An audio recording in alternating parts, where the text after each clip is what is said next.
What's up, guys? This is episode 13 of It's Still Our City. We got Nate. We got motherfucking Gull. This was a pleasure. This person has given me so many goosebumps over the years. The guy's been involved in so many things. Everything this guy touches is pure gold. Everyone that he surrounds himself with are great people. Such good lineage. Like, this guy's the shit. His music's incredible. He's a talented dude. He's a sweet person. He's a kind soul. It was really fun being able to just pick his brain and get to know a lot about him, his upbringing, what gives him goosebumps, what got him into the things that he's into. This motherfucker is an assassin. He decides on what he wants to get good at, and he dedicates himself to it, and he gets as good as he can, and he just fucking proves the point. I mean, shit, having 5 members in a band or just himself, he still does it. Gull's amazing. Snack Truck's amazing. Everything he's been a part of is amazing. Really important to this town. Really important to my background and music. And it's really cool for me to be able to go full circle and be able to sit down and have this nice man meet my cat and just kick it with us at the compound. This is brought to you by Notterly. Thank you for RVA Magazine for having our back. Thank you so much, Nate, for finding the time. I mean, this dude literally, I think, got off of work, came to us, and then was about to go to band practice before this interview. Yeah, this one was special to me. It's a slow burn, but it's a good burn. And I hope you guys dig it. And I hope everyone's doing all right. Cheers.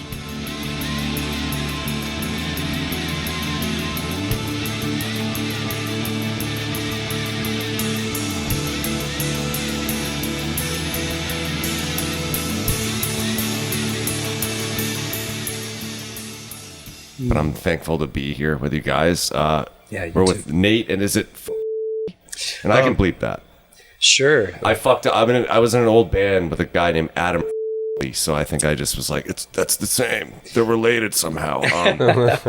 No, I get that. I mean, it's an Alsatian name, which that's a country that doesn't exist anymore. Got swallowed up by other European countries. I had no idea. Yeah. Are you comfortable with saying how old you are? Yes. 44. 44? Yeah. Cool. I just turned 41 recently, and you're... I'll be 46 on Wednesday. We've done this, and I keep forgetting. Oh, Wednesday? Yeah. What are you doing? Oh, man. We're going to go to... Papa John's. No, we're going to go to a Japanese steakhouse. I'm being treated to... Because I'd love to be able to go and have the social... element of having the food prepared there and all the, my sons have never been. So I really want them to see a volcano and the whole deal. It'll be really fun. Holy smokes. That's great. Yeah. So we're going to try that out. Yeah. That's going to be awesome. Yeah. Totally. So where are you from? So originally I was born in Athens, Georgia. Okay. And then when I was about 1, my dad got a job. He's an ornithologist, research scientist, studied birds. Migratory birds. Oh, cool. And got a job at Texas A&I in Kingsville, Texas. And we lived there until I was about 9. Right around my 9th birthday, we moved. He got a job with the Smithsonian in Front Royal, Virginia, right outside Front Royal. Oh, cool. All right. In this endangered wildlife preserve. It used to be called the CRC, and now I think it's called the SCBI. Nice. Now, naturally, does that have anything to do with the project name? For sure. Yeah. Yeah, absolutely. That's amazing. So... That's got to be cool having a dad that does that. Jesus Christ, by the way. That's so sweet. For sure. Now, I've been very close with him my whole life. Very lucky for that. Yeah. Yeah. My parents were... they weren't looking to have another kid. They'd already had 2. And... I'm almost 10 years younger than my brother. He was the middle. Oh, I see. Okay. My sister's over 12 years. So they're kind of like in age and aunt and uncle, but they're my brother and sister for sure. Yeah. Very close with them as well. Thankful for that. But yeah, they weren't looking to have another kid, and my mom was on birth control that was supposed to be over like 99% effective or whatever. And then she turns out she's pregnant, and I went through this whole like existential thing and didn't want another kid. Here. Yeah. She was kind of like, don't think I can do another kid. And my dad, he was drafted when my brother and sister were really young. He had to go to Vietnam. Okay. And I've talked to them actually kind of recently about this, sort of openly, just about like how I feel like personally it seemed like, looking back, it seemed like I spent a ton of time with my dad. And, my mom was obviously around, maybe not obviously, but to me it's obvious because she was around, but I just ended up spending a lot of time with him. And I think that the kind of like agreement, maybe unspoken agreement between them was like, he's like, okay, I got this one. I wasn't right. And he wanted to soak in the stuff that he may have missed. Exactly. May have missed some of the earlier stuff with my brother and sister. Yeah. So, but yeah, he made it a point to kind of like take me out on a lot of the stuff that he was doing with his work. And oh, whoa. So what were you seeing? Like, well, he definitely did that with my brother and sister as well. And they actually, he was doing a project with my Uncle Mario and Veracruz, in the Tuxtlas, in Mexico, long before I was around, like when my brother and sister were kids, and they were there for like a year just, and he was doing, migratory bird work, in that area, just living there with them. that's such a crazy, interesting, and cool thing to get into. Yeah. That's really fun. Yeah. So did you just knew every bird there fucking was under the sun when you were a kid? No, that was definitely a big part of my young existence, but I wasn't kind of soaking it up in that way, like where I'm like, oh, yeah, that's a chickadee, or I mean, I know some of that, but that's just because I've kind of maintained a bit of an interest in those kinds of things. But it's cool because now he's doing a project. He and my mom live up in Western New York, and he's doing a project with a guy named Jim Barry that they've been doing for like 7 years now, 7 seasons. There's like this wetlands area. I can't remember the acreage, but they set up mist nets up there it's like every Tuesday, Wednesday, where the basic idea is they set up 5 different nets, and then the birds that get caught in them, they check it every 15 minutes, and then there's birds that get caught. They pull the birds out and then Do a little bit of inventory. Exactly. Tag 'em. Yep. They put a little band on their leg, and then the information that they glean from, in particularly with the recaptures, they can tell like, oh, they're changing their patterns, and oftentimes due to things like climate change and this sort of thing. It's sort of like an indicator of like a broader indicator of kind of like what's going on. What's going on, what their behavioral patterns are. And yeah, that's really cool. Which is really cool. Yeah. That's awesome. He's still like working and passionate about it. Yeah. And he's like just a part of that project, just doing it. I mean, he's done so much banding. It's insane. Throughout his life, he's just done so much of it. But I mean, he's retired now, but he's still writing books and doing that and other stuff. So he's almost 80 years old. God, that's amazing. Holy smokes. That's great. How old were you when you started getting like really interested in music and art, and like when did you start playing, and like what was your first instrument even? I mean, Sure, yeah. Well, I think I moved to Virginia, around 9. We moved to this endangered wildlife preserve, and then I started getting into music shortly thereafter, and it was through skateboarding. I was cool. about 9 years old, and I had an older brother. My sister at this point, she had moved out. She is 20, had been in college and everything. And my brother was still, we were living together with our parents, and up on this zoo for endangered animals, basically. And God, that's awesome. like a very, looking back, it's definitely like, it seems like a pivotal kind of time, because, I'm in this new place and going to new schools, making new friends, and really kind of having my identity placed in skating and getting a lot of confidence just from that, just being like, this is a big part of me, who I am. And You wanted to get good at shit at skating. yes, Yeah. I was obsessed. Yeah, cool. And so, through doing that, a lot of my energy was like just being directed towards that, which I think is really good. It's really healthy having something. Yeah. No, that's a good habit to have. What were your like first like idols in skateboarding? Oh man. If you don't say Rodney Mullen, I'm gonna lose my fucking mind. I mean, of course. Okay, thank God. Yeah, and I loved, Danny Way, John Cardiel. I mean, Daewon Song. Dude, It's just yes. on and on and on. But That first Daewon Song versus Rodney Mullen. yeah, I swear to God, it was like special effects. Like, how are these dudes doing this shit? It was so cool. That wasn't a skate video. That was just pure violence. It was wonderful. oh man, The dark slides. totally. God. I remember like the Secondhand Smoke Plan B video, and just a lot of the videos would come out, the VHS, and that's how I would hear new music.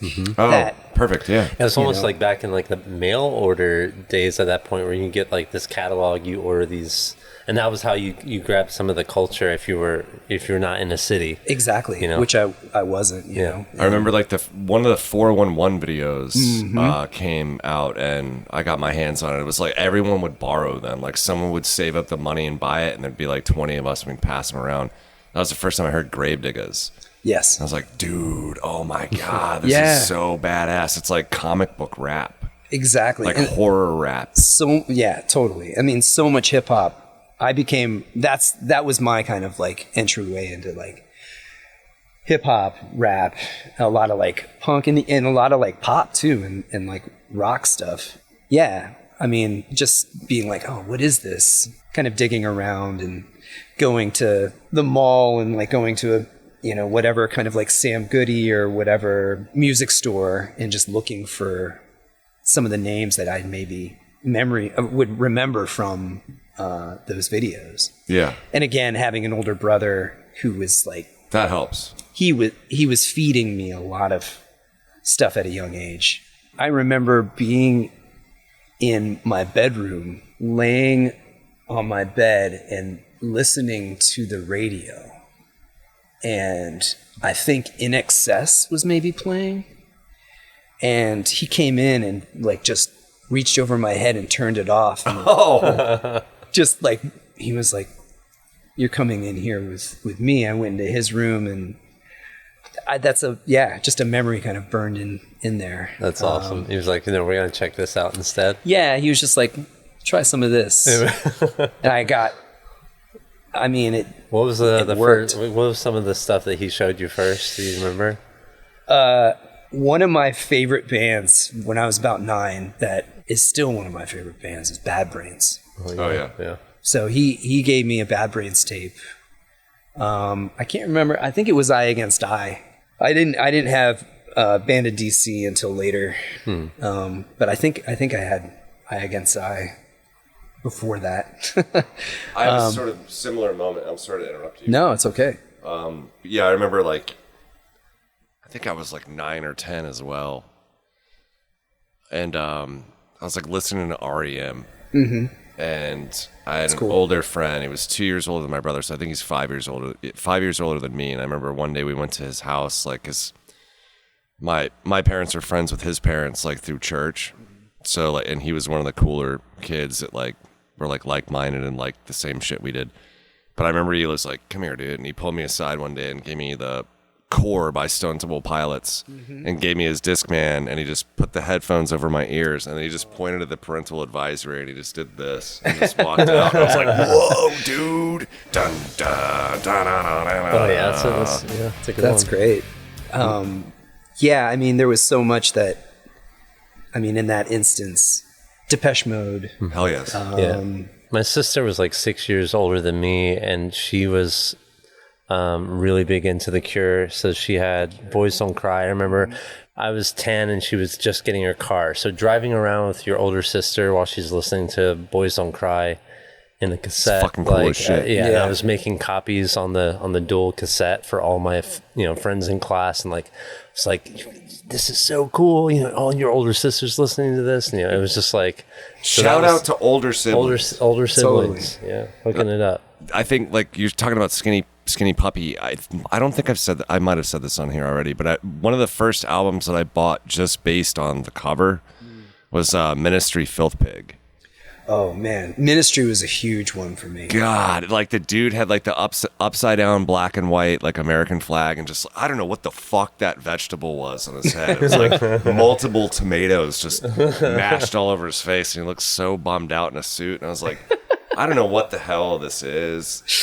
Oh, that's amazing. And then they did that cover of Lay Lady Lay, and I'm like, what is happening on this album? Like I loved it. I had to keep listening over and over to try to figure out what it was, and then like I finally kind of got it. My brother was like, yeah, it's like industrial stuff, so it's like kind of the stuff I like, but a little bit heavier, right, for me, because he's a huge Depeche Mode guy. Yeah, I think Psalm 69 and Mind is a Terrible Thing to Taste. Those two, I had those two cassettes very young as well from my brother. Jesus Built My Hot Rod. With the butthole Just One Fix comes to mind. Just One Fix. I'm not sure which album that's on, but I think it's on. Remember the riff is pretty gnarly. Yes. Just One Fix. Yeah. Is it Psalm 69? I think it might be. Yeah.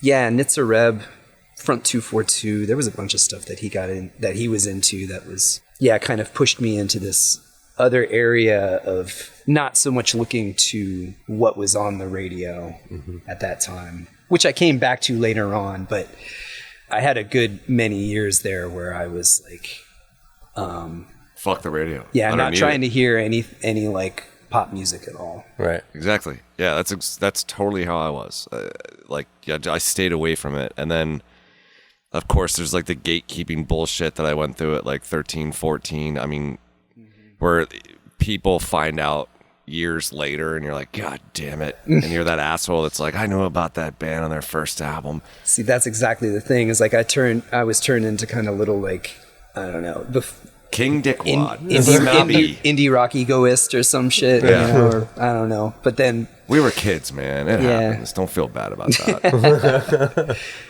Yeah. So what's the first thing that like you played? What's the first instrument that you were like, hey, I want to fuck with this now? Well, my parents got me into playing piano super young. I don't have many memories of it. It was kind of like a little bit forced upon me, a little bit, That's what happened to me because of my fingers. Yeah, you've got good hands for that. Yeah, crazy face hugger reach. Yeah, invisible oranges. But it wasn't until I guess I was around 15 I really started taking an interest in playing the bass. Oh, cool. Yeah, so electric bass. So why bass? My brother was a bass player. Okay, there you go. I had seen him, and I actually had he had moved to Richmond by that point. Did you understand the importance of bass at that age, at 15? I think it took me a minute. I mean, listening to his tapes over and over again and kind of really concentrating on trying to hear that frequency. Mm-hmm. It was like I had to focus. Yeah, it wasn't, because I think like for a lot of folks, the bass, unless you're like Les Claypool or Victor Wooten or, Flea or something, where it really stands out. Dude, you're naked up there. Well, and then depending on the genre and the time period of what the music you are listening to or what stereo system you're listening out to, I mean, there's a lot of bass that got squashed. Exactly. With us growing up, Yep. So bass is really nuts prominent to me because if it's a simple 4/4 and you're not going hard, like that's kind of one of the hardest things because you really have to like strum it right and hold it right, and those strings are thick as shit and they're handbreakers and like you have to like stay on top of it and keep that pocket, and it's the importance of that is nuts. Like I'm doing a project now, and the guy that plays bass, I was in like a crazy tech metal band. And the stuff he's doing on this album is just absolutely bonkers. Like, and he's in a Primus cover band. Like, he's that good. My goodness, yeah. And like, he's told me so many times, is doing a Madonna song or a Taylor Swift song is like almost harder than doing. Right. 100%. You just have to hold it the fuck down. Yeah. Yeah, there's a lot of that, like restraint and being able to actually listen and to hear where you can lift up the sound or like Where the right moment enhance it in some kind of way, as opposed to just being like, oh, I need to poke out. Yeah. But when I first started playing bass, that was totally what I was listening to. Was the stuff that was like, Yeah, go ape shit. yeah. My brother was like, oh, you think Les Claypool's good? Check out Jaco Pastorius, and like started feeding me that stuff. And so I started getting into like more jazz and mixing with, you know, more punk stuff and like, yeah, I don't know. That was kind of the things that were influencing me at that time. What was the first band that you started or were part of? Yeah, actually, I started a band. Let's see, when I was 16, I got a bass. Thanks, Mom and Dad. Yeah. They fought. I mean, I had to like work pretty hard to get it. They were like not into it, but they did. They relented, and What was it? it was a Fender. Well, actually, I think my first bass was a PV. It was a great little bass. Yeah. Yeah, I remember the action on it being really nice. And then I was like pining for this Fender at this music store in Winchester. I'd go out there and just go in and play for like hours on the. Oh, whoa. Cool. They would let me just. I had a very similar experience. Really? Yeah. Yeah. My first guitar was a hot pink. It was Applause was the brand.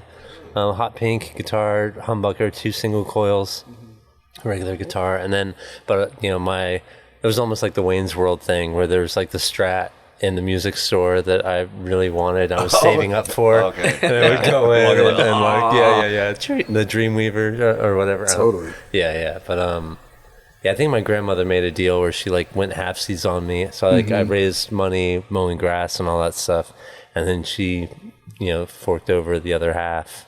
And yeah, when I finally landed that Strat, that was like the pretty serious upgrade, you know.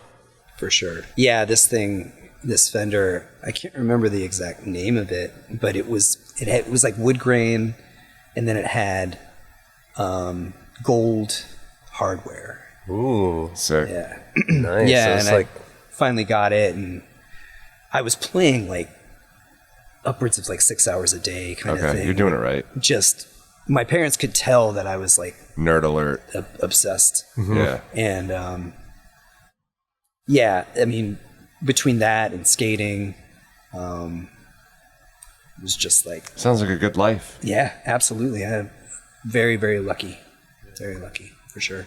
Some of my days when I was like that age, I was so lucky. I mean, I was doing fucking horrible in school, but like skateboarding or just riding our bikes, we would ride like to the mall like 10 miles away. It was insanity. And then my brother found a drum set in the newspaper for sale. It was like next to nothing. And my dad was like, wow, that'd be so stupid if I didn't buy this, even if none of you guys play it. It was like a old Pearl Export. And it was like with roto toms and everything, and like a 24-inch ride. And the dude wanted like 180 or 280 for it. My dad was like, because my dad fucked with drums too. So it's like, at least just have it set up in the basement. So like, I remember those days just like skateboarding, ripping our kneecaps off, and like, all right, well, we can bike now. And then you get home just fucking with the drum set. Like, That's awesome. Yeah. wasn't bad. It was not bad. But yeah, then through the bass, I started writing stuff. You know, not actually writing it out, but coming up with riffs and ideas and then putting them together and making songs. Were you doing that on the bass though? Okay, so then you were like, you had the chords, and then did you transition to guitar? It took me a while to do that. Okay. I stayed with the bass for quite a few years. My first band was in high school. We were called Buck Snort. Okay. And then So like Buckshot, the shitty video game, but Buck Snort. Buck Snort. Hell yeah, dude. And then that morphed into, it was the same band, but then we acquired Matt Krofchek from Snack Truck. Okay, cool. So he's Later from the same on. area? Yes. Front Royal, you said? Yep. Okay. But Warrenton, which is about 45 minutes from Front Royal. That is But at this time, I'm like around 17, and he was around 6. I mean, he was able to drive 16. But that band was called Shock Mule, which through Matt's influence, he was like, that's the Mayan god of fertility. So I was like, okay, yeah, this is where we're headed. So, but it's cool how we met. I mean, I was making shirts of bands that I liked at the time. And I had like a Mr. Bungle shirt. I had a Candiria shirt. Ooh. And I was walking around, I think I was 17. I was walking around I think it was a Sam Goody. It was one of those mall stores. And a guy who worked there had like plugs, like nose ring. This is a straight edge dude who played drums. And I think his name was Matt. And real nice guy just came up to me and he was like, you seem like you play music. And I was like, yeah, I play bass. He was like, I'm playing with this guy. You should come jam with us. So, yeah. And the other guy was Matt Krofchek. So we've been playing music together since we were like, I mean, he was 16. I was 17. That's amazing. So wow, that's so cool, dude. Cool, yeah. And it's funny you say like 45 minutes. But back then, 45 minutes was not a big deal. Those drives were not a big deal. Yeah, he did it a lot. We both did it, but he did it more because he would come from there to like where I was at. And, you know, I think he was sort of the odd man out as far as like, you know. Location. Exactly. The rest of us were like in closer proximity to one another. So he would always be driving over. I remember doing just like hikes to Harrisonburg for band practices. I'm like, oh, it's worth it. This is nothing. It's not a big deal. They have a good Jersey Mike's. Like I'll eat there and then I'll be back in no time. And it's like thinking about that now. It's like how everything now is like just a game of inches. Like right. Minute by like you just came from band practice. Like this is already like a crazy fucking day for you. And thank you for being here. Yeah, sure. Yeah, like it just didn't matter back then. You just pop on a CD and you're there. You practice. It's like awesome. Then you just do the 45 minutes back like nothing. Yeah. Northern Virginia, like Fredericksburg and up. God, everything is so far apart, dude. Yeah. To find the right people, I mean. Mm-hmm. Yeah. We were we played with so I was in this band in like the late 90s in Virginia Beach called Evelyn Wishing, which was like named after my grandmother. That's cool. Yeah, it was fun. You know, tried to show an homage to her. Mm-hmm. But like a few weeks before we went to record our record, we needed a replacement drummer, and then Tony Thaxton was a really fantastic drummer in a band called Submerge here in Richmond. And so we had been playing shows together, the bands, and so he agreed to just throw down and play drums on the record. So we popped up to Richmond from Va Beach a handful of times, but coming from Va Beach, we'd always have to go into Emporia, and Emporia, I don't know if it's ever changed at this point, but at least at that point, it was like, you can't drive through Emporia without getting a speeding ticket. Like it was locked in.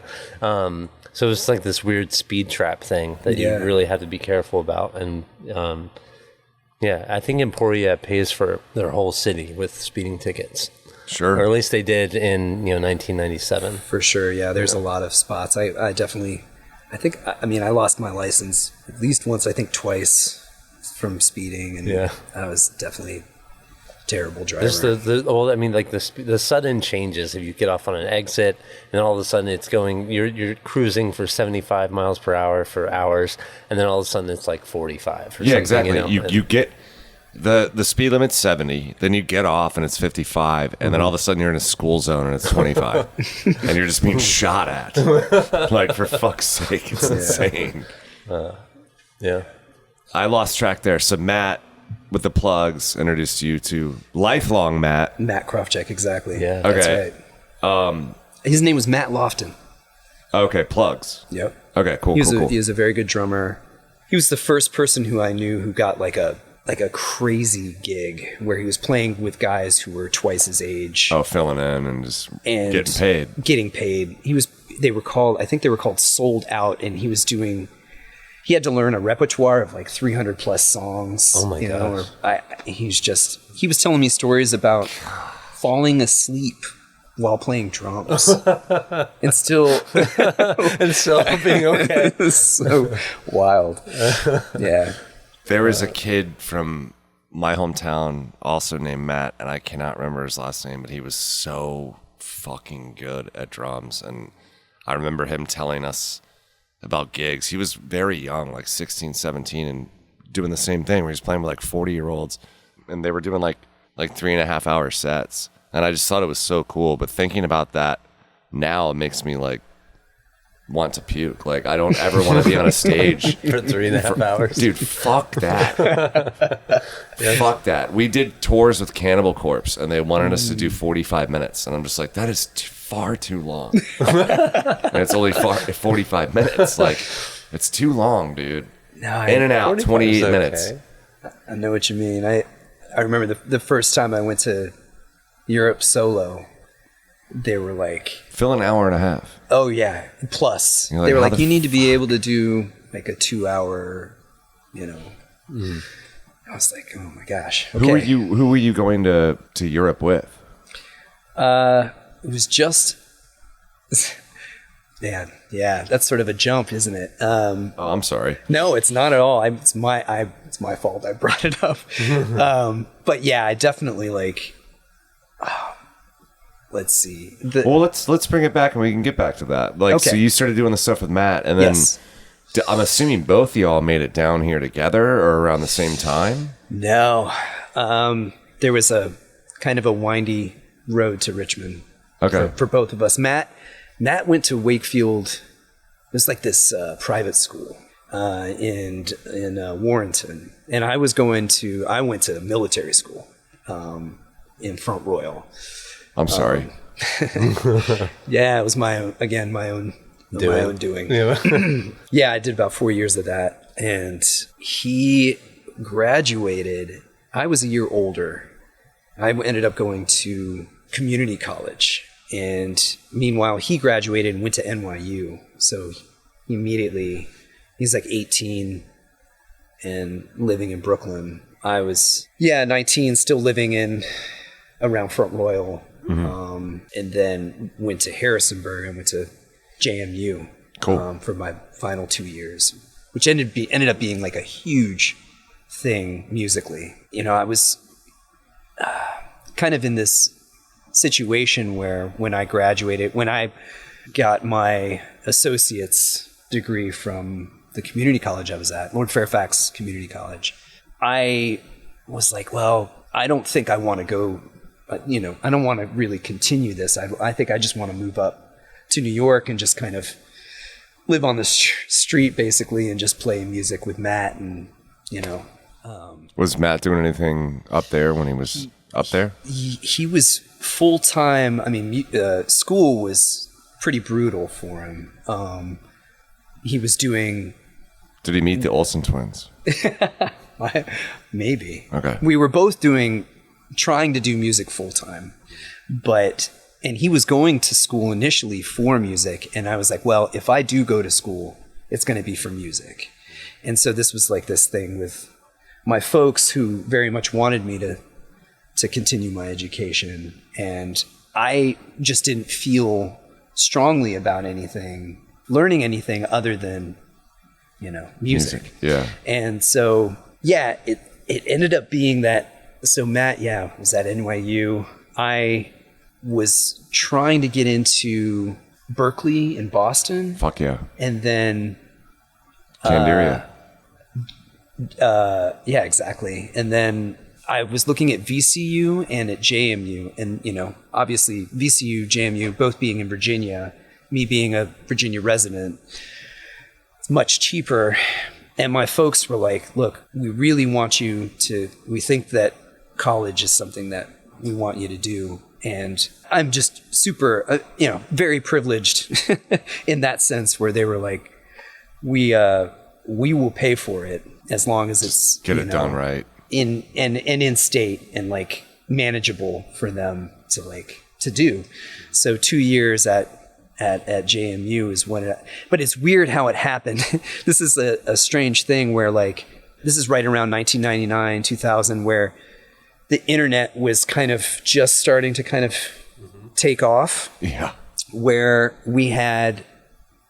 I remember applying for those 3 schools, JMU, VCU, Berkeley, and I got into, I think, all of them for bass guitar, except Berkeley was like, I would have had to wait a year, and I had to it was strange. I can't remember everything. Colleges. It's like you use those credits and you transfer into like the actual university from those credits. But I know people that went to Berkeley and they had to do like 6 months at like an intermediate school in order to transfer up. That may have been it. There was something that wasn't going to transfer, and I had to, in order to get my associates, I had to go an extra semester, and then that put me into going into like a 4-year school in the final 2 years, like getting my bachelor's at a weird time. It was like an in-between zone, if that makes sense. It makes sense, but it's also like really unfair to people that are trying to do that stuff, and it's a waste of fucking money because you're like spending your time and energy and hard-earned money on that just for it to count as half, just to get in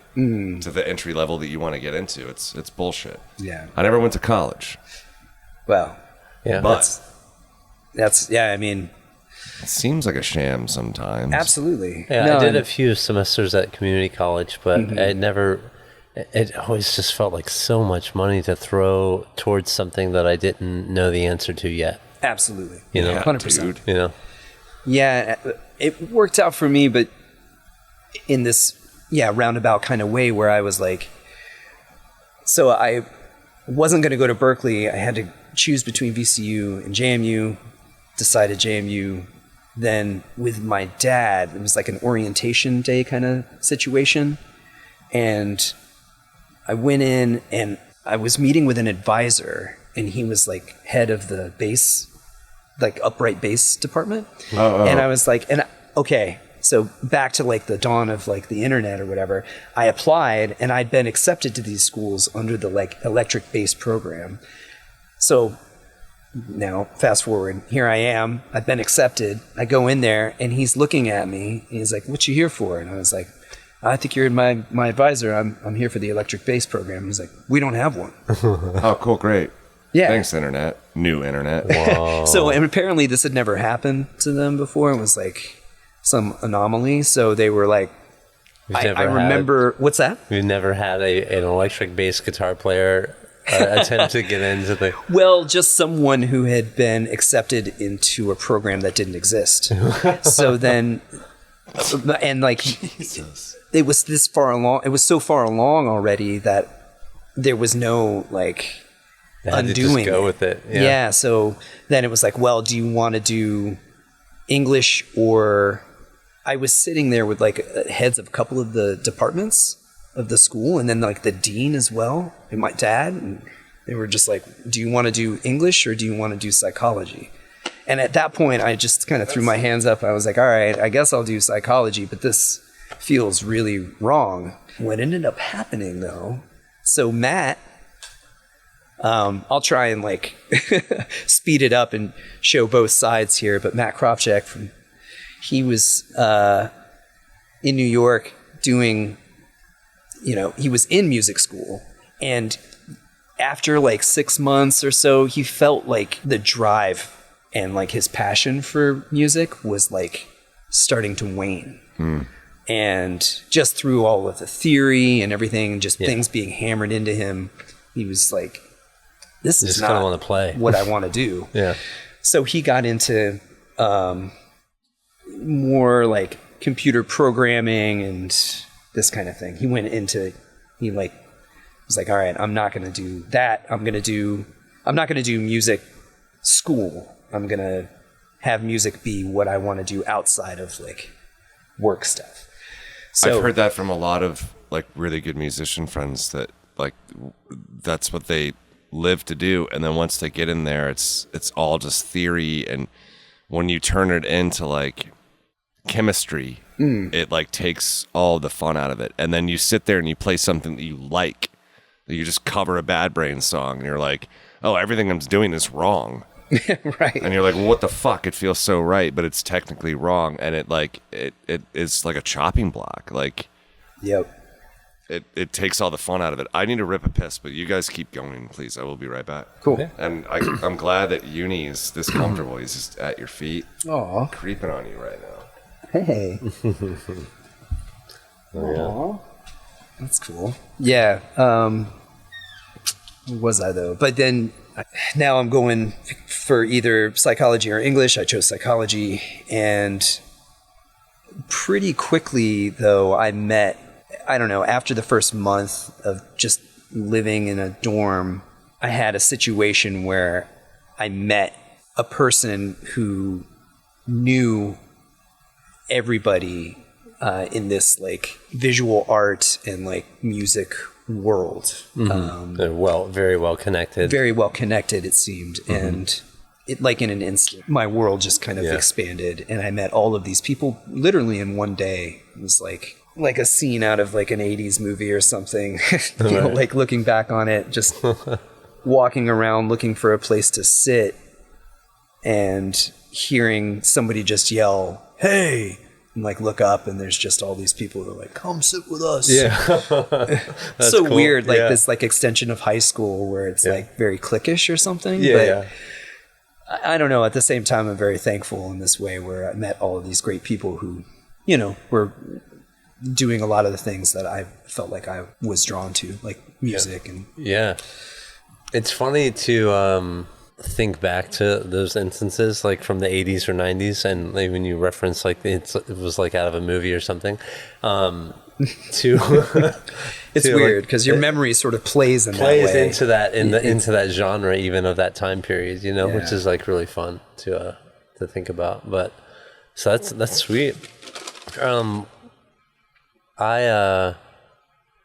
I took piano lessons early on, and I would like just kind of fake it and like just try to like pretend to know the theory, because to Harrison's point, like learning my dad's a jazz musician, but he's like, it's all sheet music stuff. Like he can look at a sheet, you know, a brand new piece of sheet music and just play it right off the bat and not miss a beat. But he doesn't like write anything of his own necessarily. Or I feel like I'm like the exact opposite. It's like, I mean, if I can hear it, I can figure it out. But it's going to take me forever to look at that sheet and try to make something out of it, you know? For sure. So it's really wild how different it can be. Definitely. You know? I don't know if I'm throwing a complete wrench in the works here, but you'd mentioned like the JMU thing musically being, man, use that, buddy. Oh, cool. Yeah. Torturing yourself. I'm sorry. I'm a bad friend. Well, this is a very comfortable floor. Yeah, I'm sure it is. You'd mentioned you're the fucking weirdo that's sitting over there. He's got a full futon right now. We should, you should saddle up next. This happened last time too, but I mean, you know, it's like this dynamic feels right because it's like the triangle. Yeah, but yeah, you're really suffering over there. I'm not suffering. It's fine. You mentioned that JMU was like a real big part of like music for you, at least like the scene there. Yes, that's where I discovered you. I went to Mac Rock one year. I want to say I was like maybe 20. I don't know. I'm 41 now, so call me out if the math doesn't add up. But I think I was 20 or 21, and it was just an insane lineup that year. Mac Rock used to just go so fucking hard. And what they're doing now, they've adapted, and it's a totally different thing than what it was, but it's still so good. There's like LGBTQ bands, there's like indie, like the indie thing's nuts, like the noise stuff's nuts. It's still like representative of what it was always supposed to be representative of. It's just like a new group of people holding the torch. Right. But back in the day, good God, it was this barn burner stuff happening on some of those weekends. And like, oh my God, I remember going to a merch table and was just sifting through stuff. I cannot remember. I feel terrible for this because I'd love to shout them out, but there was a record store. I want to say they're from Stanton or something that you would never guess that there'd be someone that like knows that fucking much about music. But by the time I walked away from the merch table, it was just like you could walk on CDs. There were so many CDs that you could walk on them and like kneel down and look through CDs. And I remember I got Snack Truck, and these were all recommendations from this person. I got Snack Truck, I got the Human Time Bomb. I got Mass Movement of the Moth. I got An Albatross. And a couple others that just like, I remember like finally getting home and like being able to put, I had a Cadillac at the time. I love that car. I totaled the shit out of it. It sucks. But I remember like it had a Bose stereo, and I remember just putting y'alls in, and it was like the bump, bump, ba-da-da-da, bump, ba-ba-bum, bump, bump, ba-ba. And I'm like, holy fuck, dude. And then like demo. All of those bands were so good, and I didn't even realize that Snack Truck, Mass Movement of the Moth, who's the band that just came back? They just started doing City of Caterpillar and Human Time Bomb were, and correct me if I'm wrong, all from Virginia. And then it took me years and years to realize that my roommate 2 doors away from here, he was in Human Time Bomb, and then so was another bandmate, the guy Eric Smith from the Catalyst. Like I was like that was like a new religion to me. That demo was absolutely phenomenal, and like the vocals were like, let's go. It was like the weirdest vocalist to like just the most mathematical hardcore shit. I'm like, what is this fucking guy doing? But yeah, I remember discovering you guys. And just a total nerd alert and fast forward and just like go all over the place, and you guys can ground me and put me in check anytime you want. I'd seen Snack Truck a few times and it always blew my mind. And when I first moved down here again, I want to say like 2012 or whatever, I got a membership at the Downtown Y, and I used to go in there with some of my bandmates and just like show them the ropes. I used up all my guest passes, but like I'm poor as fuck, and I'm like some shitty punk kid. So I'm like going in there with like cut off black jeans and like a Ministry sleeveless. I'm anti deodorant, and I'm just in there, and people are like, what the fuck? I have like a don't mullet. recommend that for anyone. Yeah, I don't either, but you know, it happens. But Jay came up to me one day and was like, what is your deal, man? I was like, what do you mean? He's like, you guys come in here and you look like a bunch of like idiots from the movie The Outsiders, because we're all like wearing all black and like we're not wearing gym attire, and we're all just cranking weights and high-fiving, and it's like real brotherly. But that was the first time I got to like meet you guys, you know what I mean? And just like, he was such a sweet dude, and like I just remember picking his brain. He would like come and kind of pick on me, like, and be like, oh yeah, you know, you could have at least washed the jorts before you worked out. And I'm like, God damn, dude, this guy's always breaking my balls. But he did it with a smile. And I was like, well, what are you doing in here? Because I was like way into lifting and exercise, even though I didn't look like it. I looked like I came out of a dumpster. But he was like, I'm just trying to lose weight. And I was like, cool, man. So I would just give him like random pointers every now and then. And he almost got like shredded. It was awesome. But that's like when I first met one of you cats, and it was just like such a cool full circle thing. Like years and years later of like, you fuckers gave me goosebumps for so long. Oh, and that's awesome. It took me a minute to put 2 and 2 together with the Gull thing. I was working at Gallery 5, and you guys were playing. You were playing. I think you might have been outside. I can't remember, but it was one of the first Friday shit shows where like there's like people blowing fire and shit. Like I can't keep track of anything. People are trying to sneak handles of like Goldschlager in. There's like people with reptile eye contact lenses, and I'm like, what? There's just too many fucking people. And I missed, like I got snippets of you, but I missed it. I'm like, how is this man playing all of this on their own? And then I finally got to see you. What is the place, like the bottom floor, like underground spot that's by the National? Oh, I know exactly what you're talking about. It's like a really nice restaurant thing, but then you can go downstairs. What is that? I can't even remember the name of that spot. We can edit it back in if you remember. Like I can punch this right now if we can remember the time. But that was the first time I got to just like have a couple beers, smoke some weed, and just watch you. And I was like, how the fuck is this dude doing this? Yeah, what is the name of that spot? It was they have a rabbit on the... It's still there. I just can't remember the fucking basement. Oh. It's going to hit me when I when I leave. But yeah, I know what you're talking about. Yeah. But I was blown away, and then once I full circled that it was you and Snack Truck too. Like I saw you guys at Cobra, and you just ripped the fucking lid off of it. Was that back being a 2-piece? How we originally I think started? it was. Or? It was with Frey, 2 drummers and a. No. It was just you on drums. Okay. But I thought it was a 3-piece. No, if it was just me, then it was just the two of us. Okay. Matt and I, which that's how we started, and we were together doing that. Played a lot in New York because of him living there. I moved to Philly. I lived in Philly for a long time. Sorry if I just hijacked this, but no, not at all. But I'm going to try and like catch up. Connect all the things. Yeah. So then I moved to Philly. Matt was in New York. Then Matt moved to Philly. Then we had like a bit of a hiatus where the band kept going. I mean, Fraser from Ultra Dolphins, which is another band that I that's probably one that I left out. That merch grab. That was another band that I started with 2 other guys at JMU. And okay, cool. So that's the one you started there, and then Snack Truck was after. Snack Truck was actually around the same time. It was like slightly before, actually. So how the fuck did you get that good at drums? Well, you're meticulous. I appreciate it. I think that playing bass, because it's a percussive instrument. Yeah. Here's a couple of things. I'll try and be quick about it. There's no quick. I just came in like a shitstorm. I'm sorry. No, it's good. You're steering the way.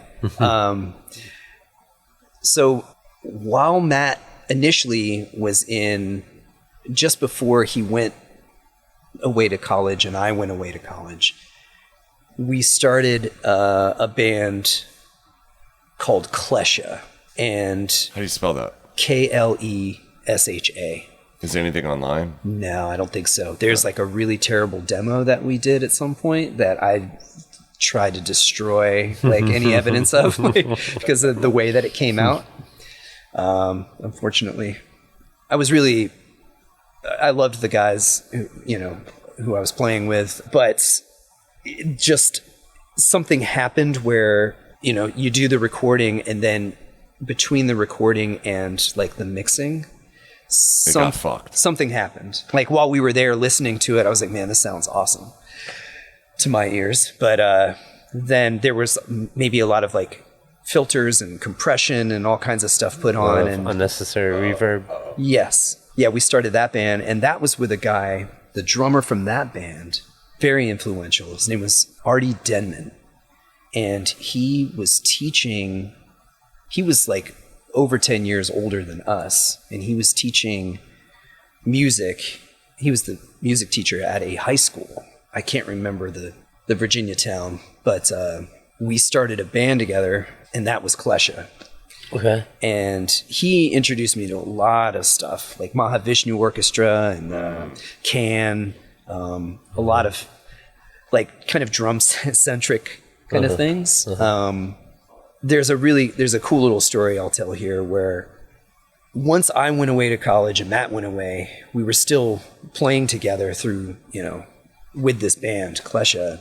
When I would come back to Front Royal up to this endangered wildlife reserve, my parents were still living there. So I would go from JMU and come and visit, it was like a little over an hour away.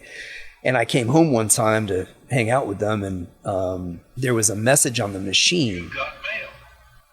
And that was way weird timing. What? Exactly. And my mom was like, yeah, Artie left a message for you. And so I listened to it, and it was like, hey, Mr. and Mrs. Rapole, this is Artie Denman. I sold my house, I quit my job, and I moved to North Carolina to be a snack truck driver. Bye. Oh. And that's the last time I heard of him. So at that point, then Matt and I were like, all right, well, what are we going to do now? I was still playing bass. So I was like, well, I'll start playing drums. And I just became like similarly kind of obsessed with playing drums. That's my next question. Like, how did you do that? Because, dude, you're so good at like the movement and it's just like, it's like if a disco drummer was like forced cocaine at gunpoint. Well, I mean, I guess you know, Like the for way you anyone that has not had the pleasure of seeing Gull play. No, we're talking about Snack Truck. Okay, Him on Snack Truck is Yeah. like, it's Yeah. just like you're on this backbeat, in and out beat, and it's fucking wicked, and like your cymbal work is so beautiful. And are you doing like the weird like slide thing where you're doing the double pump where you hit and slide? I've never learned that. Oh man, I can try to teach you. You're a That'd way be better cool. drummer, but No, that'd be. so you're just doing this the whole time? Yeah. Jesus fuck.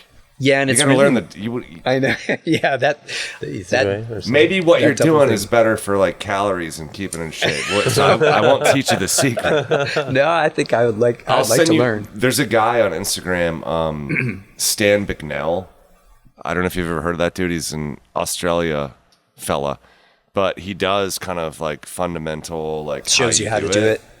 And he'll like show you with like a steel toe boot, and then show you with a pair of Vans, and then show you with a pair of socks. It's kind of cool, but like, I just remember like older hardcore stuff, like Strife, like dun dun dun dun dun dun dun, brum brum bum brum, and I'm like, how the fuck do you do that? So I started just figuring it out. That's cool. And rant. It's definitely a thing that I'm like, man, I love hearing drummers who can do that. I can't play drums in shoes. I can only play them in socks. There's a lot of drummers who are like that, play barefoot or in socks. But like, so how long were you practicing every day to get like that? And how long were you doing it before that first Snack Truck recording? So the very first Snack Truck recording actually is one of my favorites. My brother recorded it at the Endangered Wildlife Preserve outside what of the Fort hell? Royal. Oh, that's Yeah, so my parents cool. were away, and Matt and I just had some ideas, and we didn't really have any songs. We were just like, well, let's just record. And so this first demo was just a weekend, with my brother, and we just like put these songs together. And it's 4 songs, and I love it, and I love the way it sounds. We recorded with my brother the second, and maybe even definitely the second demo. I think the first 2 demos, and that second one doesn't sound anything like the first one. But we tried to make everything, basically the same. We're in the same place with the same people. Yeah. It just You can never. magic It's always happens. impossible. Yeah, that exactly. once. Yeah. Yeah. So wait, you said that the one song, the that's called "Suck It." That's actually called Pheasant, which is. I thought I heard "Suck It." What the fuck is wrong with I my think ears? what I said was second demo. 'Cause that was Oh. off of the second demo. So I heard second. Okay. Okay, so that's the second demo. Suck it's pretty good. Yeah. Sorry, dude. That's it's the all right. first one that I heard, and yeah, that's just there's not bass on that. He's just doing hammer on and stuff. Yeah, well, that's the thing too. Was Matt got really into cultivating his sound and kind of doing a lot of So he's using like one of those pedals that repeats. yes, Sick. and then he was doing a lot of things with like octave pedals too. Totally. We got really into around this time. We got into a. I remember him before cell phones playing. I think I was 17. He was 16. He called me up and was like, "Oh, you got to hear this band." He's like, "I'm going to play it for you right now." CD player up Over the against phone? the phone, Sweet. and it was like, "Oh no no no, oh oh no no, oh oh do do do do do oh." And that's a Ruins song, Japanese Ruins. duo, Yeah, dude. Holy shit. doing it for forever, and have been an influence upon many musicians, myself and Matt included. So that, and then like gamelan stuff, Indonesian gamelan. We got really into that, and so we're kind of looking at these things as being, these are things that we're listening to a lot, and sort of, we don't want to sound just like it, but we're kind of like, it's definitely being incorporated in some way. So, Is it okay if, like, when I bring up that you being like a coked out disco drummer with a gun to your head, like, can we play a snippet of that Snack Truck song? Like, Sure. Okay, cool. Yeah. All right.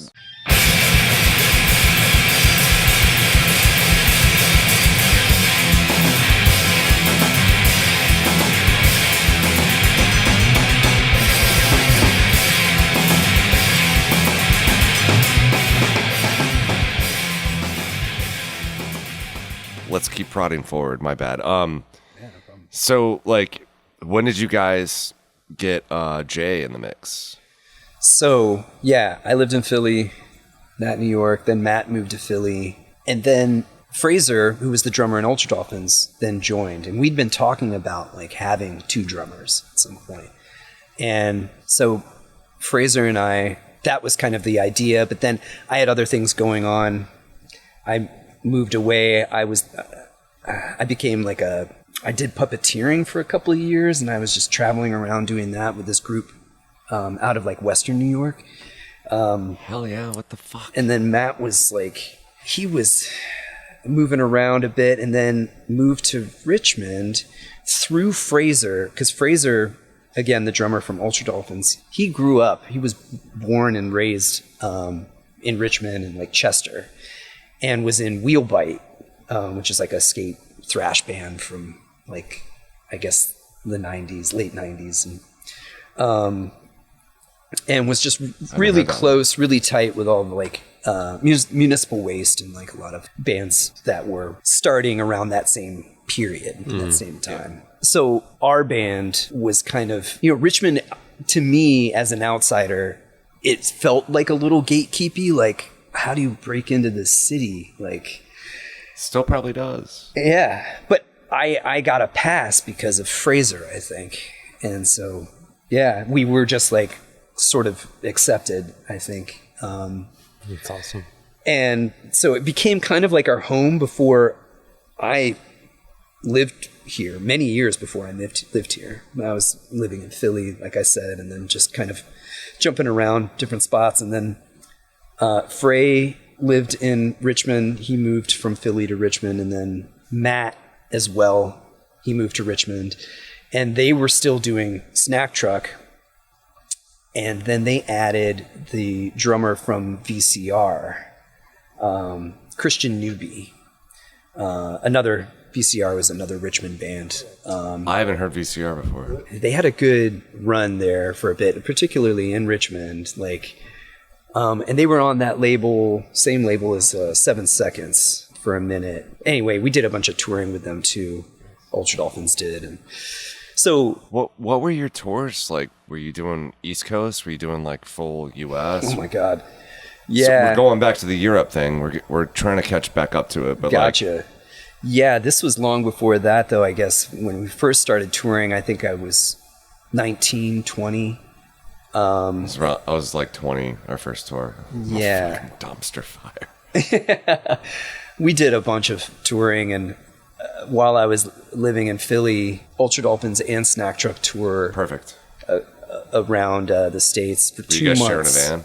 Yeah, there was... Yeah, there we go. There was like, let's see, 5 or 6 of us in a van that seated 4 or 5. Somebody was always on the ground. Yep.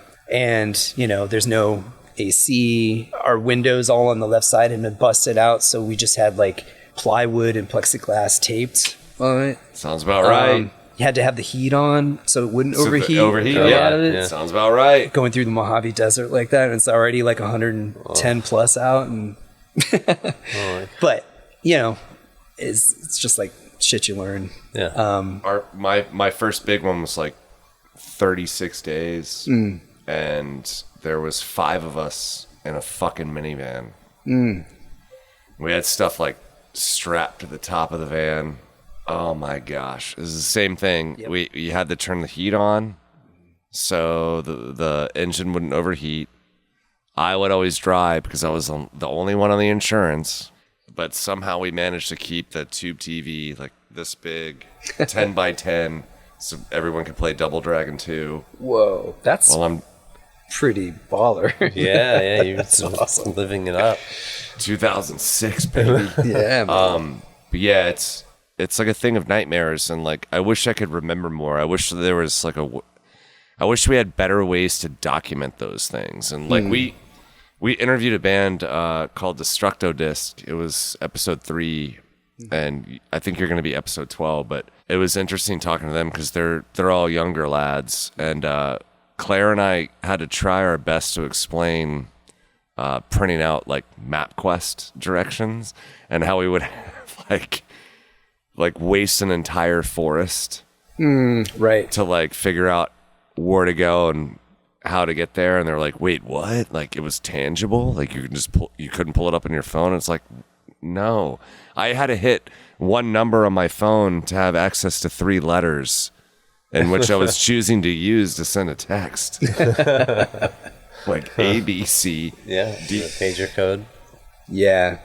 Yeah, and in 99, 2000, when it was like our first kind of like tours, a lot of it just is almost just from drive and luck. Just even getting to the place. Dude, you're so right. Yeah, and a lot of like weird phone calls with third parties and like just trying to triangulate where people actually are, and just like, okay, well, we'll just get to whatever city. Meet us at the Denny's, and then we'll follow you from Yeah, there. yeah. For real. Like it was a lot of that, dude, and it was like so sketchy. And like, yeah, looking back, and like when we played places like Baltimore, Philly, some of those, like we were in like really rough spots, and we got really lucky, like traversing in and out, and not having our van broken into or whatever else. I mean, they could have broken into the camping thing we had on our minivan and taken all my beanie weenie and ramen. And that would have been a thing of nightmares. But yeah, like those old tour days, like the old road dog stuff. It's so cool hearing those stories. So hold on. So what's the stupidest fucking thing that you dealt with in like the old days of touring? What's the dumbest, weirdest thing you ever saw? Dumbest, weirdest thing. There's got to be a bunch of it. You talked about seeing a band smoke a cigarette out of a butthole, but that actually seems like a more controlled thing, and that seems cool. Yeah. But like, what's the weirdest thing that you've ever been involved with, like on the road, where you're like, holy smokes, how did we get out of there alive, guys? Oh man, well, this isn't quite so much like that, but the first thing that comes to mind is just a month and a half into this tour where I'm playing twice every night and not really eating. I left with like $70 and being out for 2 months. Oh my God. And just kind of like basically surviving off of the good graces of others, just whatever sort of scraps are kind of around. But yeah, a month and a half in, all of us losing our minds. And I think we were playing at a house show in Seattle, and it was so hot. And a lot of people in a small space. And I would often, like, right before I was going to play, drums, I would just take off my pants just so that I could, like, breathe. And I'd, be wearing boxers.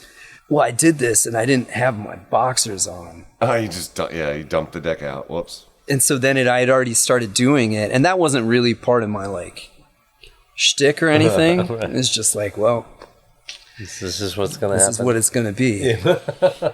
So I made a joke when I saw you. How did that I go? mean, probably accepted. It was all right. People were like okay with it, I guess. Yeah. It's a bit of a.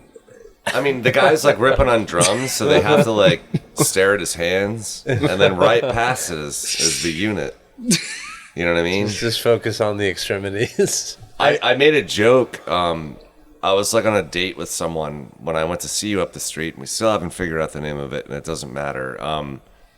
Yeah, I was like, yeah, if you look real close, because she was like, how is he doing all of this by himself? I was like, he uses his dick every now and then. Jeez. Wow. Because you're doing so much. Tricks of the trade. Dicks of the trade. Yeah, man, I was just going to say, this is so at that show where I did get naked, I was like, I'm sorry, I know this is kind of old hat. And then Frey from Ultra Dolphins yells out from like somewhere, his dick's out. He was like, your dick looks like an old hat. An old hat. Yeah, it's kind of funny. That's great. There's a guy, Lee, his claim to fame was commit suicide. Lee Fisher. He's one of the best drummers I've ever seen in my life. And I was in a band with him for a moment, and we played this crazy show in Ohio. It was like this at this arcade, and I mean, there was like 600 fucking idiots in there, and there was no AC. It was like this old like fun land type of thing, and he just dropped his trowel too. He's like, I can't operate. Like, I can't have clothes. He put his underwear between his butt and his drum throne because he didn't want to fuck up his drum throne with the sweat. Mess it up. But at one point, he did do a blast beat with his penis. Whoa. And it was awesome. Dang, man. I don't even know how to visualize that. He's 11 years. He's 11 years sober now, and Lee's doing great, and he's happily married. So yeah, you used to do like old school, just road dog tours. That's how I know it too, and I'm really thankful that the kids these days don't have to do that shit. It's so much easier. Like you said, like finding someone and being like, hey, like, can you meet me at the Denny's off of this exit and we'll follow you? It was so much of that. It was so sketchy. And you're like so thankful if there's 20 people. And then you get those nights and like the middle of nowhere towns where there's like 220 people and you're like, thank fuck. And you sell merch, you sell your CDs. And like it all kind of makes it worth it. And you go from like ramen noodles and Vienna sausage to like, hey, let's get Burger King this night and a case of beer. And it rules. Yeah. Oh shit. Yeah. Yeah, so when did you guys incorporate Jay into the mix? It was like way later? A little bit, yeah. So You did 2 full lengths with him. yes. Yeah. And they have still yet to kind of officially come out. We maybe even did 3. I'm trying to remember. They're all in the midst of actually being released Oh, cool. right now. So, I don't know. I don't mean if this brings No. if this jumps ahead too much, let me know. But I'm just curious about the conception of Gull Sure. and like how that came to be. So, I guess well, I'll talk about Jay for just 1 second, and then I'll jump into that. Sure. I didn't want to I wanted to bring him up, but yeah, we can talk. That would be cool to talk about him. Yeah. But I didn't want to No, I mean, the addition of both Jay and Fraser into Snack Truck. So when we became this 4-piece, 2 drums, bass, guitar, in my opinion, it was our like most elevated kind of formation or whatever. It felt Like absolute command of. it like, felt the complete. sound. Yeah, it was a really wonderful time. But that happened, here in Richmond. I moved to Richmond in 2006, I think. Okay. Between 2006 and 2007. Finally answered it. Yeah. And I think that Snack Truck in that formation with Jay, Fraser, myself, and Matt That's as a fucking 4-piece brutal. was that must have been around 2008, somewhere around there, 2008, I believe, where we became that formation and stayed that until Jay's death in 2016. I think it was 2016. Okay, sorry. Yeah, somewhere around there. Yeah. I think the remaining 3 members, we were like, well, we don't have to do this anymore. I mean, it's okay. And then as time kind of went on, we were like, well, it feels all right. Let's try and just get together and play some music and see what happens. And then we were like, yeah, we'll continue on as a 3-piece.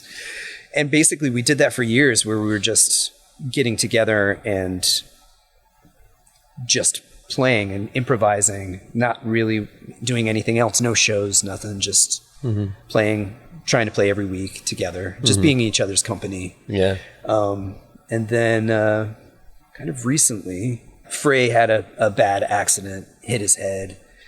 He's okay, he's alive and well, but that, it was a traumatic brain injury, so it was something where like concussion.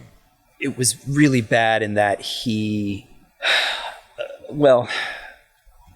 we didn't know if he was going to be still the Fraser we knew, coming back first, of course, we're like, well, is he going to survive? Okay, he's going to survive. All right. Is he going to come back from this? And then when he did, of course, that's the most important thing. But he lost his sense of taste and smell, and then also had developed a bit of like an auditory kind of like sensitivity. Okay. And so we were just like... He gets like just like pissed off maybe from some tones, and like it doesn't affect him the same way. Yeah. It was like that for a little while, and we didn't know how long. So Matt and I were just like, well... And Fraser were just, okay, maybe full circle will be back to just being Matt and I. So Matt and I have just been really busy just doing it as a two-piece again. And Frey actually is doing... extremely well, and we're back playing music together in Ultra Dolphins. Okay, sweet. awesome. Yeah. Nice. He was actually kind of like, he doesn't remember, I mean, there's like almost 2 weeks there that they're just gone, and like he was in this other state, where he was kind of there but not. Yeah. Thanks for talking about Jay. I wasn't trying to milk it. I was trying to give Jay props, but like... Yeah. That was like, you guys gave me goosebumps for so many years, and it was just so nice putting a face to the goosebumps. And I just remember just meeting him. Jesus fuck, I'm sorry. I just remember meeting him, and like, he was so sweet, and I didn't realize he was going to the gym because the doctors were like, hey, you need to exercise. Yeah. And we got like really close to that shitty YMCA. And I didn't realize that would be like the last like 6 months I got to share with him. But I'm so grateful that those were the months. I'm so glad he like singled me out, kind of picked on me a little bit, asked for my advice. And every now and then he'd be in the middle of something like, what should I do next? And I'm like, what have you done? And I'd like show him reps or show him a stupid like traps exercise or whatever. And he got cut up, and he was such a beautiful, sweet man. And yes, he was. Yeah, that shit hit me like a Mack truck. I just remember like getting on like, not even Instagram was like, you didn't see posts on Instagram really like that, like you do now. I just remember I was friends with him on Facebook and his wife. And Elizabeth. I just remember seeing the post. I was like, oh man, that fucking sucks. Like one of the reasons I moved down here was to help her out, because she had something similar going on. And I think they gave her 3 months, and she made it like 18. And who is she? That's my aunt. Your aunt. If you gotta bend your neck a little bit, look at her fucking hair. Yeah, I can see. Holy yeah, it's awesome. Shit, dude. Yeah, it was one of those things where like it was right after her. And then a few months later was him, and it was one of those things where it was like, oh, fuck, we're all just mortals. And I didn't realize why he was reaching out and befriending me, And he never told me what he was going through. Yeah. Because that's the type of guy he was, and I figured that out after the fact, but... Yeah. Yeah, I mean, hard to know what to say about him other than... He owed you $14. I owe him so much more. That guy. Yeah, that guy ruled. And I was blown away when I saw you guys at Cobra. Jesus Christ. That was so cool. I remember catching Snack Truck at a house show in Jackson Ward, probably maybe, I don't know, this is 2007? Okay. Maybe? And it was amazing. It was really great. You guys killed it. That's cool. Yeah, it was really fun. And I think you were playing with Antlers. Yes. And they also, oh God, yeah, I love watching them any chance you got. Yeah, great band, good guys. Yeah, we traveled a lot with those guys, or a fair amount. Yeah, yeah. So fun. Yeah, the loss of Jay was huge.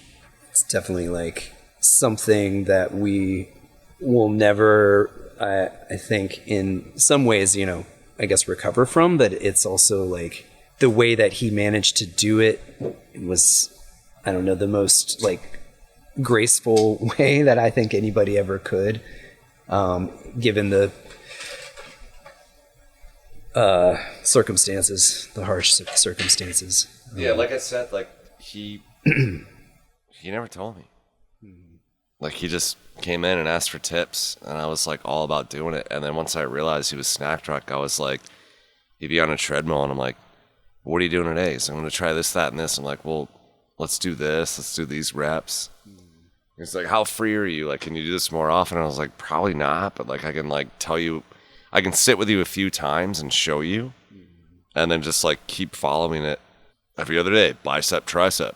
Next day, chest, tricep again. The next day, trap, shoulder. And he was like all about it, and we just nerded the fuck out. It was so cool. It was so cool, and it was so full circle. Like, oh man, I'm glad I moved back down here, and I'm glad I chose this gym. And what a gym, like GEM, that like I get to like give the dude who's given me goosebumps since I was like 20-some years old. I guess he wasn't in the band that long, but like part of that project. But like He was, yeah. like it was just so cool. Like, fuck yeah, I want to like. Let's see.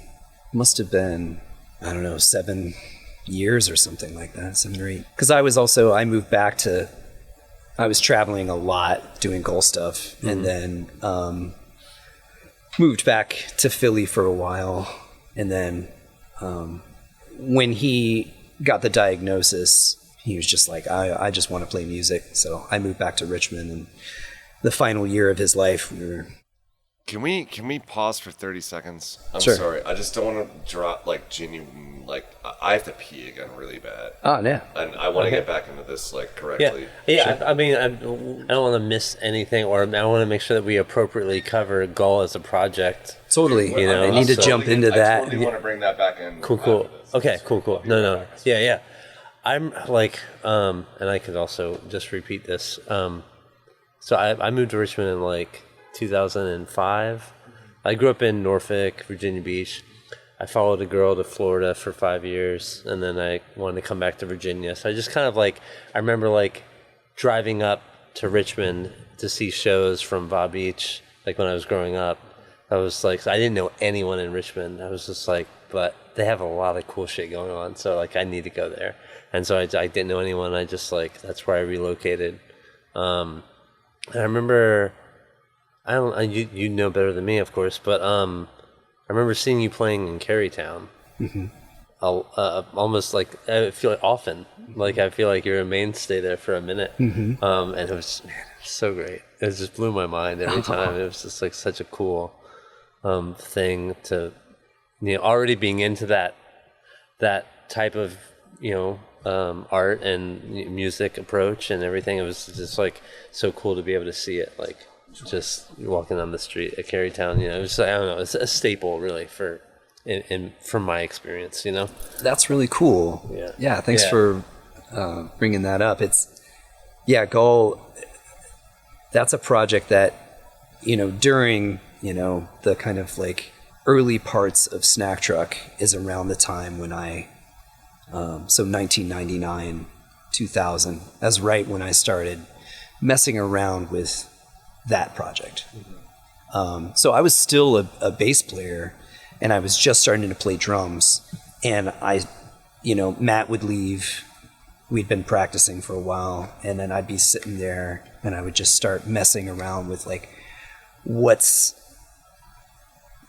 possible in With what you have. in this configuration. Exactly. Yeah. And that's kind of what art is. It's like, what can I make with the things that are at my disposal, that are right here. It totally piqued my interest because I remember like when I lived in Florida, I was like fucking with, I landed on like the DL4, like the looper, and I was like, oh cool, I can like play a thing, and then I can put my guitar down and I can jump over on this Rhodes and try to fuck off with that too, and like, so, but of course, like, and I mess with that to whatever degree, but like, I mean, Gull, you took it to like a whole other level, I feel like, as far as like being able to compose songs within that structure or to kind of mess with those parameters is just really interesting to me. Well, thanks. Yeah, I think part of that is just in the like, in the doing and just doing it for a long time. And actually in the first maybe 5 or 6 years of doing it, I didn't have any delay or any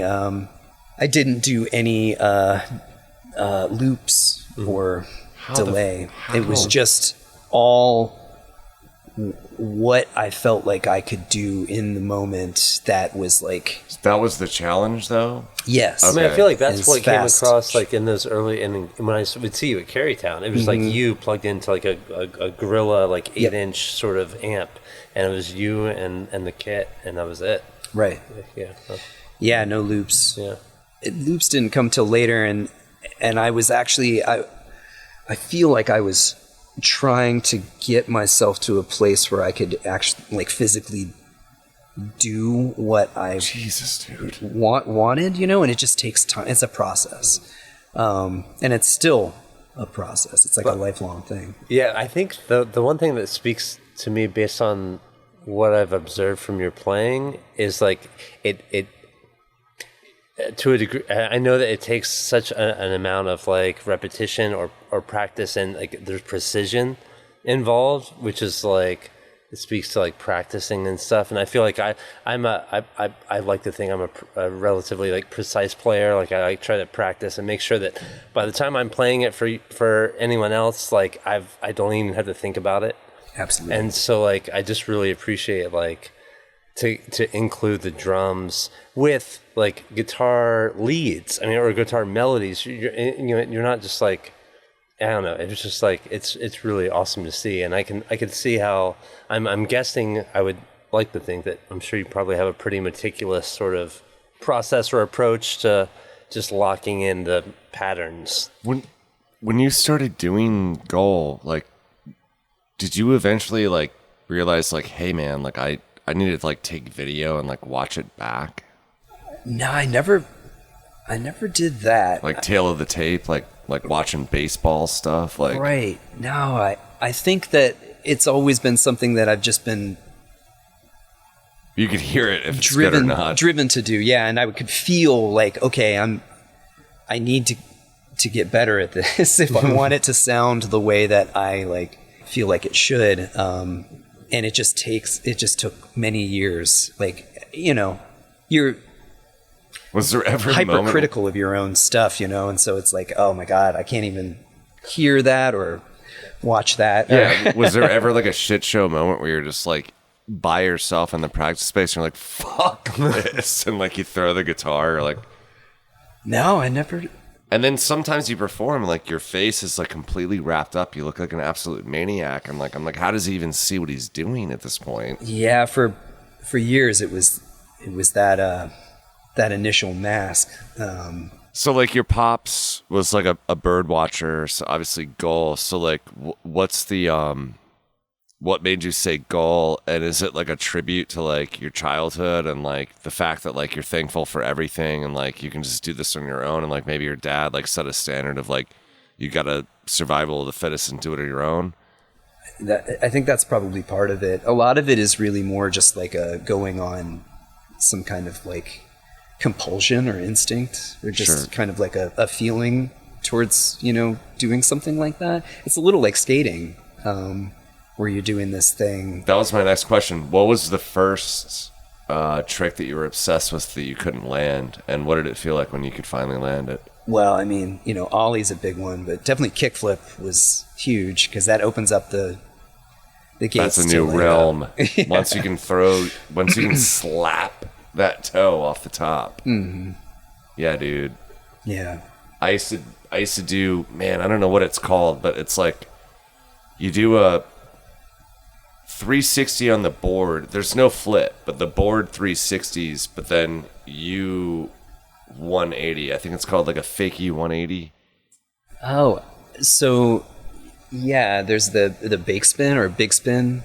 I think it's a big spin, but I think it's a fakie 180 if you do it on your power side. And that was like my biggest thing is like I need a fakie 360, but land board slide and land. Good God, I fucked my elbows up. Yeah, well, you can't. It's. I think it's all like East Coast, West Coast too. Well, in the way that, who knows? It's almost like Whisper Down the Lane or something, or like playing telephone, where you're getting, like I just said, bake spin when I think it's a big spin. Oh, it's right. like you're hearing it so many people down the line, where it's, some skater is like, oh, this is the trick. Did you skate, Claire? Casual. I mean, I had a skateboard. I'd skated to get to my friend's house, but I never like got tricks down. I'm not trying to be like size. And then we had a resurgence where I tried to get my sons into it, and I got a board for myself like a few years back. Yeah. And I was working on my ollie, and I've got my ollie in the best shape it's ever been.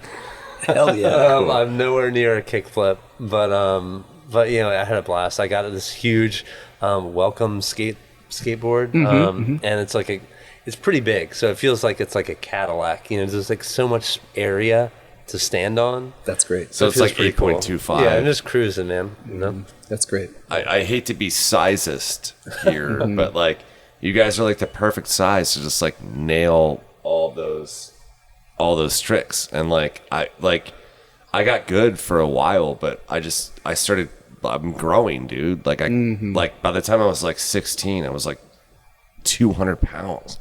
So I'm just like cracking boards in half. Oh Yeah. And it fucking broke my heart. Like it's like the better trick I did, the better I got. I'll just split a board. And then I couldn't be like, hey, mom and dad, like, hey, hook me up with another deck. They're like, what happened to the one that we just got? I'm like 17 and like 210 pounds. It was awful. Yeah. No, I didn't have to deal with that. yeah, me neither. I didn't. Sizist. But I definitely, I remember skating with people who were taller and much bigger. I've always been pretty short.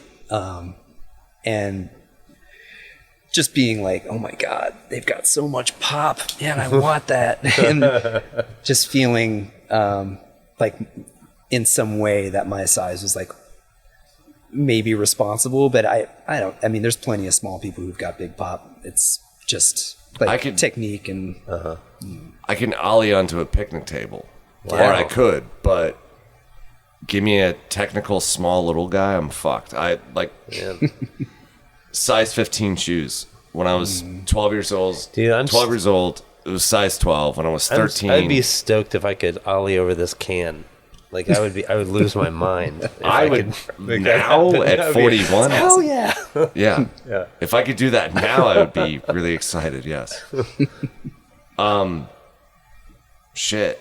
I think we paid tribute to Jay. I think we talked about stuff. I don't think I got. You gave me one of your worst tour stories. Well, we didn't. I don't know. Have we efficiently covered Gull? We have not. I'm sorry. no, it's okay. Please tell me the Gull will be a thing that will happen for a long time.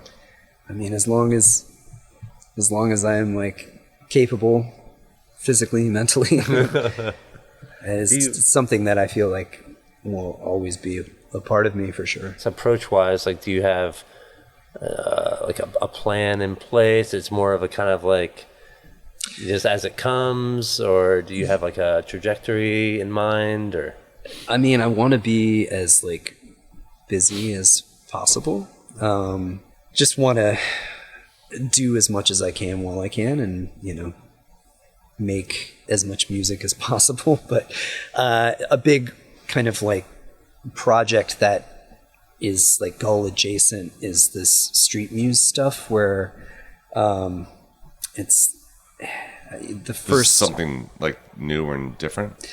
Well, it started in about 2010, 9 or 10, but it's a whole thing where basically I use Gull as a project as kind of like a jumping off point. And there's this idea of musical ecology where like the sounds and the music that we make are influenced by our environment. And do you have other people like playing like art in the background or like creating some sort of atmosphere to it, and you're responding to it like it's an improv? Yeah, that's a part of it, but it's like a documentary series. So I go with people cool. And then kind of meet up with other artists, and it's kind of like it's more of a international thing where a It's so the first the first in the series, first episode, I guess you could call it, went to Kenya, like East Africa, and just went and this is like a whole. There's so much. I don't even know where to begin with it, really. Yeah, but 'cause I feel like I've seen performances of you in like some pretty natural environments, and I know that that may be an element of the project in general, Yes. or how much that has become an element of the project. Yes, it absolutely is, and it's kind of like the first one.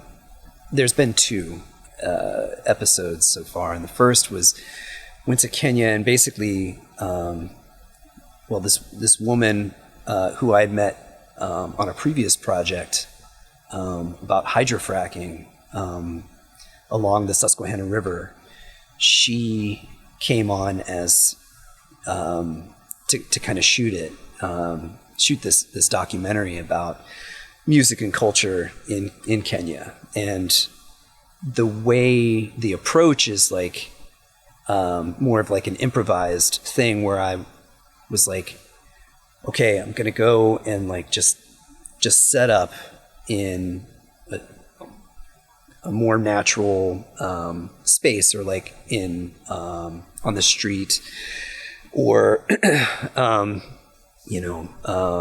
if it's out in a more rural area there as well, and just kind of see what happens. And it's a great place to kind of jump. It's like a good jumping off point for meeting strangers, complete strangers, just sort of sharing something in a public space. Yeah, it's not a cure-all by any means, but it's definitely like, I had a number of instances where I would meet someone and then we'd start playing together, and then we're 3 hours in and we don't even know each other's names, but we feel like by the end of it that we're like family almost. Yeah. That's so cool.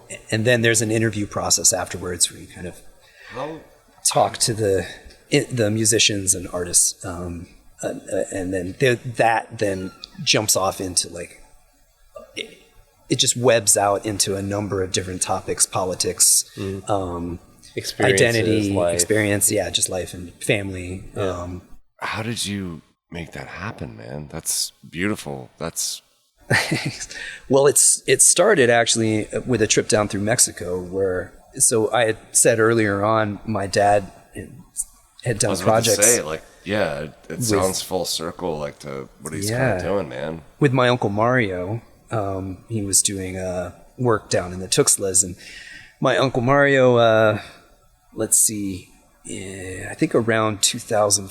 My goodness, when was it? It's okay if you don't know specifics. I don't know the specific date, but he died. He died of a heart attack, and then his kids, I grew up alongside them, and we were kind of like cousins. And he was like my uncle, his wife was my Aunt Isa, and when he died, it hit my dad pretty hard, and it hit all of us. But I think that must have been probably around 2005. I can't remember the exact date, but early 2000s. Then fast forward to 2010, I get an invite from one of his daughters. She's getting married, to attend the service, and there was like in Jico, Veracruz. That was where they were. She and this fella, his name is Ian, and he's from Chiapas. He's from San Cristobal, Chiapas. The two of them, were getting hitched in Jico, Veracruz, and then they planned out a wedding procession, basically, that went from there, like almost 500 miles down to San Cristobal, Chiapas, and by bike, because they're both avid cyclists. So at that time, I was like, I'll make it down there. I felt like I should go and kind of like participate. Yeah, and kind of represent my immediate family in some way, So I drove down there, and while I was driving, stop and set up and perform, in the street. And then that continued on once I met up with the wedding procession, because I took a bike and we took my car as like a backup vehicle. And so a friend was driving my car at like 10 kilometers per hour, like all the way down to, San Cristobal, into Chiapas from Veracruz. And every stop of the way, this is with the wedding procession, they had this wedding, and then afterwards just cycling down and do maybe 60 miles, the equivalent of about 60 miles in a day, and then stop in a small town or a city and stay, in a hotel or somewhere for the night. Oh, that's so cool. And then when we would do that, I brought along my equipment, and I would set up in kind of like the middle of the city or the town and just start performing. And then, without fail, almost every time I would look up, and then there'd be a number of people standing there, and we would start, it just started conversation in this way. And a lot of times, my Spanish is terrible, and but some of those initial fears would kind of they would dissipate. And yeah, it felt like a way in which to kind of break down some of those barriers and like make connections with people. Like just using music as a language, not as like... Yeah, music is a language. Yeah, it doesn't need the actual language. Like, right. You're just there. It's like you're in the moment, like feeling it. Yeah. That's so fucking cool. So went to Kenya, and then... That's ballsy. That's so cool, dude. I can't imagine, like, being able to operate, like, as an artist alone. Yeah, I love the idea of you just being in some a random spot, and you've got enough gear to just plop it down and start... I can make something out of this. Playing. Let's just do it. That's got to feel pretty exhilarating. Yeah, it's it's just a good way to meet other folks, I think, and to also to play for people who wouldn't ordinarily see you or hear you. But also, like, dude, like the way that you do stuff too, like it's culturally, it's like so different in areas like that. So they're probably looking at you like, this motherfucker's a wizard. Like, this is insanity.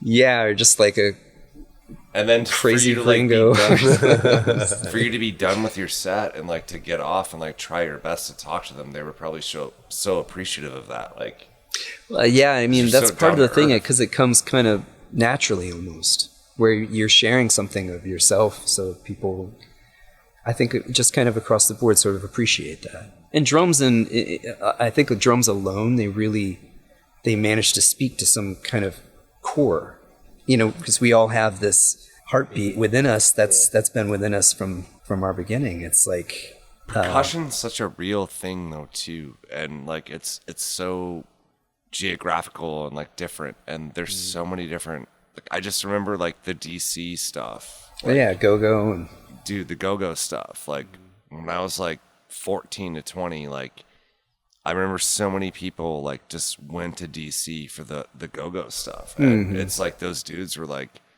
just breaking hands and doing it differently, and it just like wasn't a normal thing. It was like, yeah, Southern Maryland, DC go-go shit. Like it's crazy how that's sort of like a religion within its own. If you just hold it the fuck down, you do it right. Like people really listen and they pay attention, and it means a lot. Man, I want to keep talking, but I don't know where to go from now. Thank you for saying yes to coming on here. Sure, yeah, of course. Thanks for asking me. Yeah, it's been great. It's been really fun. What do you think about the show coming up? Are you stoked? Tomorrow? Yes, tomorrow. Yeah, for sure. You had band practice today. Yeah. So what was your day today? Just getting up, doing normal day shit, and then you jammed. Yep. And then came here. You're like, hey, I gotta leave to go to this shitty podcast. No, I just said that I was coming to talk to you for a bit. Yeah. Thank you for coming to talk to us for a little bit. Yeah. Shouldn't air any of this anyway. So Yeah. Okay. Let's like think about wasting time. we've got 2 hours strong here, so we could probably land the plane. I just want to make sure that we Sure. don't. I just don't want to land. I don't want the to plane. miss. I know. We could, but I also don't want to keep you all night either. Sure. So I just want to make sure that if there's anything that we truly didn't really fully cover, or that we could cover, or is there anything specifically that? Well, I could say that something that's coming out here very soon. Yeah. That's a big project. That'd be great. Is the next episode in this series, the next chapter of the Street Muse stuff is like, and that's short for Street Museums, but it's coming out. It's this second documentary. It's called Street Muse Thailand. 2019. You were there? Went to Thailand and Laos for about 5 weeks. A big part of the having like a cultural liaison, someone from there, is a huge part of this, as you can imagine. And this woman named Dantip Keo Arsa, she goes by Tiffy. She's an expat from Thailand who moved to Charlottesville in 2014 or something like that. How did you meet her? So I met her through music. I was doing a tour with her now husband. At that time, they were just dating, but we met, on that tour. I did this tour, and we met at the beginning of it. And she and I got into this conversation. She was talking about Thailand. I was like, oh, there's this instrument from there I'm really interested in called the can. And she's like, my grandfather played the can, has played the can his whole life. It's like a wooden skin. It's so the instrument itself is made out of a particular type of bamboo that only grows in this like particular region out of like northeastern Thailand and like southern Laos. And right now you can only get it in like this small portion of southern Laos. Is that before or after the tariffs? Sorry. Good question. I couldn't say. But that's the whole idea of like musical ecology, where looking at the environment and how it's informing, like looking what's around you, and you're like, see what comes out. Exactly. How many more of these have you done? Like it seems like these things are like 7 years in the works. Like that's brilliant. They take a long time, but that's the thing, is like this is again part of the process, the lifelong process, where it's something that I want to do at least. Well, right now it's one episode on every continent if you're splitting up the world into 7 continents. Okay, so how many more do you plan on doing, man? I want to do, so there's 2 now. Street Muse Kenya, Street Muse Thailand. And there will be, I guess, 5 more. And then I wanted to do 2 bonus episodes, like Island Nations, this kind of thing. Oh, cool. And then, we'll just kind of see from there where things are at. Nice. Do you have a cat? I do. What's the cat's name? Phantom. Phantom. Boy or girl?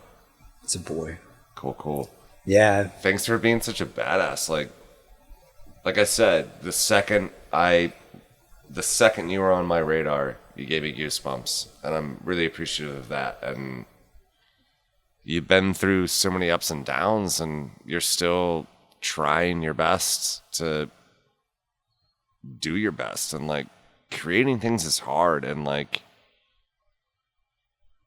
you're being so original about it. And I can't imagine doing something I've been writing an album that I'm working on for like a couple years, and I'm already burnt out. I can't imagine like having like such a like facilitated, like, okay, it's going to be this thing, and when it gets out, it gets out. And that's like, there's so much discipline in that, and I'm so appreciative of that. And Well, thanks. Yeah, well, you're a mensch, buddy. Like that rules.